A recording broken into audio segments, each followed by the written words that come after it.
किसके तो पंख लेके उड़ा चला जाए रे, जहाँ नहीं जाना था ये वही चला हाय रे, उम्र का ये ता।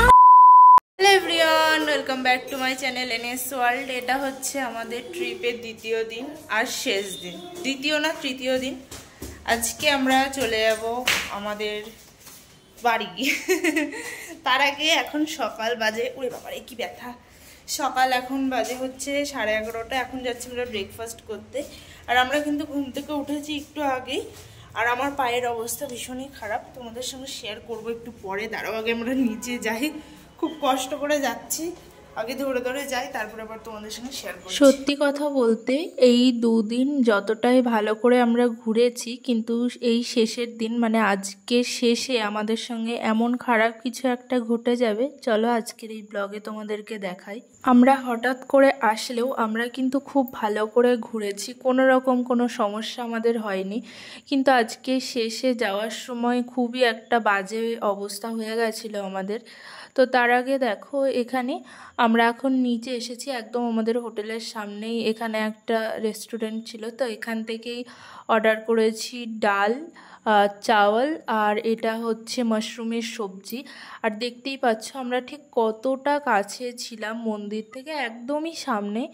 তো আমরা আসার পরে ভেবেছিলাম কাছেই থাকবো। তো এখানে এখন আমরা গেছি একটু এই বাজারটা ঘুরতে। আসলে এখান থেকে আমাদের বাস আছে ওই দুপুরবেলা নাগাদ, তো তার আগে ভাবলাম একটুখানি ঘুরে নিই। আর একেবারে আমরা কিন্তু ব্যাগ নিয়ে চলে এসেছিলাম, কারণ দুজনারই পায়ে ভীষণই ব্যথা, বারবার ওপরে ওঠা নামা আমাদের পক্ষে একদমই সম্ভব হচ্ছিল না, যেহেতু আমি প্রথমবার গেছিলাম। আর এখানে না গেছিলাম এই যে এই শালের দোকানে, এখানে খুব সুন্দর সুন্দর শাল পাওয়া যাচ্ছিল। কিন্তু এই দোকানটায় যাওয়ার পরে ইনি তো আমাদের হাতে ওই যে স্ট্যান্ডটা দেখে ভেবেছে কি না কি, তারপরে যখন বললাম যে আমরা ভিডিও করি, তো উনি বলল আমার দোকানের একটু ভিডিও করো, আমারও ভিডিও করো। তো সব কিছু ঠিকঠাকই ছিল, কিন্তু কি বলো তো, দেখবা লোকে না যদি বুঝতে পারে যে এরা ফৌজে চাকরি করে, তাদের একদম পাগল বানিয়ে নেয়, জানি না কেন। সত্যি আমি এই জিনিসটা বুঝতে পারি না যে এরা দেশের জন্য, আমাদের সাধারণ মানুষের জন্য এত কিছু করছে। মানে কি বলো, যৌবনটা একদম পুরো এই ফৌজেই কাটিয়ে দিচ্ছে। তারপরেও কিছু মানুষ এদের দেখলে ভাবে যে এরা বোকা, এদের কাছ থেকে একদম মাথা মুড়িয়ে টাকা নিয়ে নেওয়া। কেন বললাম বলো তো, ওই যে ওই দোকানগুলোয় গেছিলাম শাল কিনতে, তো ওখানে এমন এমন জিনিস আমাদের এত এত দামে দেখাচ্ছে, মোটামুটি 10 থেকে 12,000 টাকার ওপরে সব জিনিস। তো মানে এইটুকু ওদের সেন্স নেই যে আমরা এই জিনিসগুলোর দাম হয়তো জানতে পারি, কারণ জানো আমার কাছেও একটা কাশ্মীরেরই শাল আছে, দাম কেমন হয় এটুকু আইডিয়া তো আমাদের আছেই। উঠে পড়েছি বাসে, আর এখানে আমাদের দ্বারা একটা ছোট্ট ভুল হয়ে গেছে, হচ্ছে সেটা আমরা বাস বুকিং করেছিলাম আর সেটা নিচে হয়ে গেছে। মানে নিচের সিট আমরা করেছিলাম জেনে শুনে, কেননা যাওয়ার দিন ওপরে গেছিলাম, তো ভেবেছি এবারটা নিচে সুন্দর করে আরাম করে পাহাড় দেখতে দেখতে যাব। কিন্তু এই বাসটার খুব একটা সার্ভিস আমাদের এখনো পছন্দ হচ্ছে না, ওইটাই ভাবছি ক্যান্সেল করব না অন্য বাসে যাব। আর এখান থেকে এখন অন্য বাস 11টায় রাত, তার আগে কোনো বাস নেই, তো সেটাই ভাবছি, দেখি এটাই যেতে হবে মনে হচ্ছে, এখন কিছু করার নেই। মোটামুটি আসার সময় দেখেছি, এখন না দেখলেও হবে।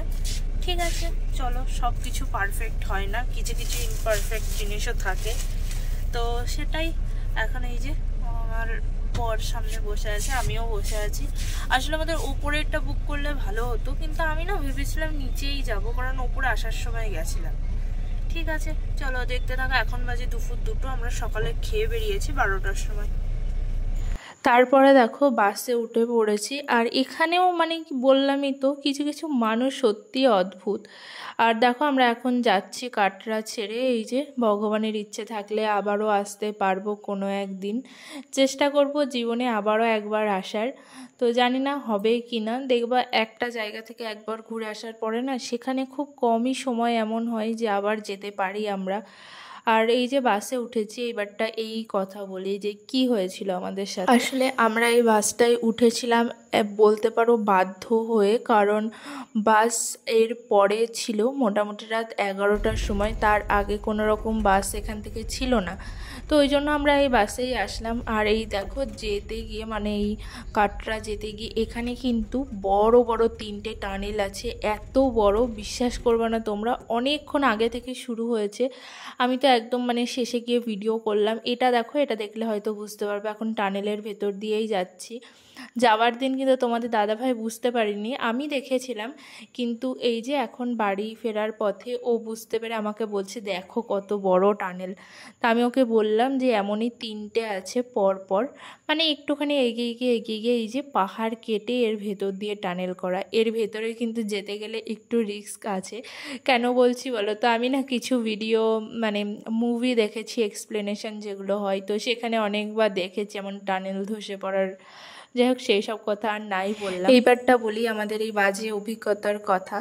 এই বাসটায় যখন প্রথম উঠেছিলাম তখনই তো আমি বললামই যে আমাদের এখনও পর্যন্ত সার্ভিস পছন্দ হয়নি। আসলে বাসের ভেতরটাও অতটাও মানে মন মতো হচ্ছিল না, কারণ আমরা যেই টাকা দিয়ে টিকিট কেটেছি তারপরে যদি একটু ভালো না হয় তো খারাপ তো লাগবেই। প্রথম যখন গেছিলাম তখন কিন্তু ঠিকঠাকই ছিল সেই বাসটা, মানে মোটামুটি খুবই ভালো ছিল, আমার তো খুবই ভালো লেগেছে। কিন্তু এর পরের বাসটা মানে আজকে যাচ্ছি এটা অতটাও ভালো না। আর বারবার দেখো রাস্তায় অনেকবার দাঁড়িয়েছে, মনে হয় 5 থেকে 6 বার। আমাদের যে টাইমটা ছিল সেই টাইমের কিন্তু অনেক পরে বাসটা পৌঁছেছে, মানে অনেকটাই লেট ছিল। আর এর আগের বাসটা তো একদম প্রপার টাইমে। এখানে দেখো এখন যেমন দাঁড়িয়েছে, এখানে একটা ধাবায় দাঁড়িয়েছে একদম রাস্তার ধারে। তো এখানে কিছুই ছিল না তেমন খাবার, তাও এই যে তোমাদের দাদাভাই ডাল চাওয়াল নিয়েছে আর আমি রুটি আর মিক্স সবজিটা নিয়েছি। আর এই একটা মাত্র দোকান ছিল পুরো মাঠের মধ্যে, এখানে দাঁড় করিয়েছে। তারপরে আবার বললামই তো যেই টাইমে পৌঁছানোর কথা ছিল সেই টাইমে না পৌঁছে অনেকটা লেটে পৌঁছেছে। আর আমাদের যেখানে মানে দাঁড় করানোর কথা ছিল যে স্টপেজে, মানে ওইটাই লাস্ট, কিন্তু ওখানে না দাঁড় করিয়ে তার অনেকটা আগে আমাদের মানে সবাইকেই বাসটা ওখানেই থেমেছে অনেকটা আগে এসে। আসলে কি বলতো, এখন সবাই না একটা ব্যবসা মানে এমন মাইন্ড, তো ওরা যেখানে বাসটা দাঁড় করিয়েছে ওখানে ওদেরই লোক যারা অটো চালায়, তো তারা ওখানে অটো নিয়ে দাঁড়িয়েছিল, তো সেখানেই দাঁড় করিয়েছে যাতে তাদের অটোতেই যেতে হয়। যেখানে ভাড়া খুব বেশি হলে 50 টাকা, সেখানে ওরা 250 টাকা চাইছে। তো সেখান থেকে আমার বর মানে তোমাদের দাদাভাই তো ভীষণই রেগে গেছে, মানে ওর মাথা একদম পুরো গরম হয়ে গেছে। ও যখন বলল যে এত আগে কেন দাঁড় করিয়েছো, তো ও বাসের যে ড্রাইভার ছিল, ড্রাইভার বলতে যে থাকে, সে বলছে আমরা এখানেই দাঁড় করাই। আসলে কিন্তু সেটা ছিল না। যাই হোক, সেই সব কথাও বাদ দাও। তারপরে তো আমরা এর একটু এগিয়ে এসে একটা টোটো ধরে নিয়েছি, তো টোটো করেই এখন যাচ্ছি। তো এটাই প্রথম থেকে খুব ভালো করে ঘুরলেও শেষেই কিছু মানুষের জন্য সত্যি কথা বলতে মাথাটা একদম গরম হয়ে গেল। ঠিক আছে, যার যার ধর্ম শেষে করছে। আর দেখো এখন চলে এসেছি বাড়ি, এই যে অবস্থা। আসলে কালকে না আমার সামনে রুমের ওই দিদির ছেলের বার্থডে ছিল, তো সেইটার জন্য আমাদের রুমেও মানে এসেছিল ওরা, মানে অনেক লোকজন বলেছিল, তো আমাদের রুমেও অনেকে ছিল। তো অবস্থাটা একটু খারাপ হয়ে আছে, ওই সব বেডশিট এখন চেঞ্জ করতে হবে। আসলে ওই দিদিরা না চলে যাবে খুবই তাড়াতাড়ি, বলতে পারো কালকে নয় পরশু দিনই ওরা চলে যাচ্ছে। তা এখন রাত্রিবেলা আমি এখনও ড্রেসও চেঞ্জ করিনি, আগে ভাবলাম কটা ভাত বসিয়ে দিই তারপরে স্নান করে খাবো, কারণ সেই যে দাঁড়ি করিয়েছিল বাস 6টার সময় তখন খেয়েছি, আর ওই খাবার তো বুঝতেই পারছো। এখন কিন্তু মোটামুটি বাজে ওই 11:30 পৌনে 12টার মতো। আর আমার চুলটা দেখে তোমরা কিছু ভেবো না, আমি কিন্তু এমন ওপরেই খোপা করি, যখন আমার একদম মানে গরম লাগে ভালো লাগে না, একদম উপরে খোপা করে রেখে দিই, তো আমার কাজ করতে অনেকটা সুবিধা হয়।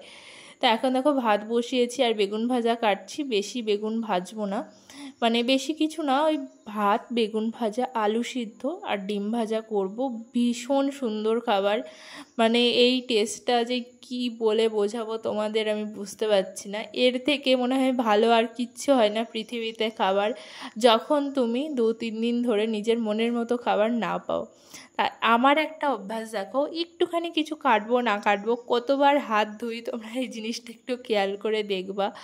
আমি না মানে লবণ দিচ্ছি হাত ধুচ্ছি, তারপরে আবার হলুদ দেবো, তখন আবার সবার হাত ধোবো, মানে প্রত্যেকটা জিনিসে। আর এইবারটা বাড়ি গিয়ে, আমাদের বাড়িতে তো বেসিন রান্নার ওখানে নেই, আমার যা অসুবিধা হচ্ছিল, মানে এখানে কি বলো তো, একভাবে প্রায় 1 বছর অভ্যাস হয়ে গেছে, তো বাড়ি গিয়ে বারবার ওই হাত ধুতে কলে যাওয়া সত্যি খুব সমস্যা।